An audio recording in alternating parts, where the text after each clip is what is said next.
Hello guys and welcome back into a new brand video. In this tutorial, I'm going to show you how to remove the PDT or pattern day trade protection in Robinhood. So make sure to watch the video to the end and follow these simple steps.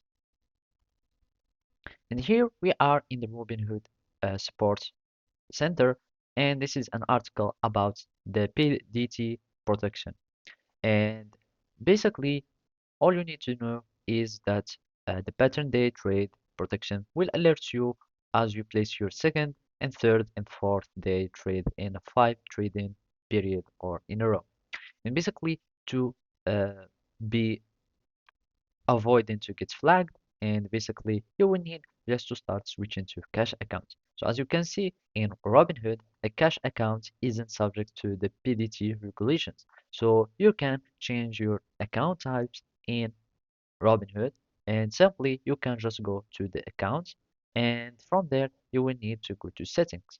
By going to settings, you will find an option that says investing.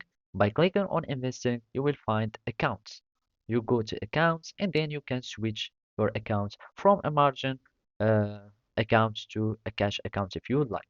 And also, there are other things that you will find useful, so you can prevent or that will enable you to continue day trading if you do get flagged. So if you maintain this value in your portfolio, so you will be able to continue day trading even if you do get flagged as PDT flagged. And also make sure that the crypto does not count towards these requirements. Then you can also start uh, monitoring your day trades by placing fewer than 4 day trades in a row in a 5 days trading days.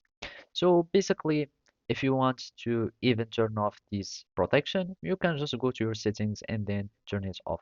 So basically, that's it. Thank you for watching and see you next time.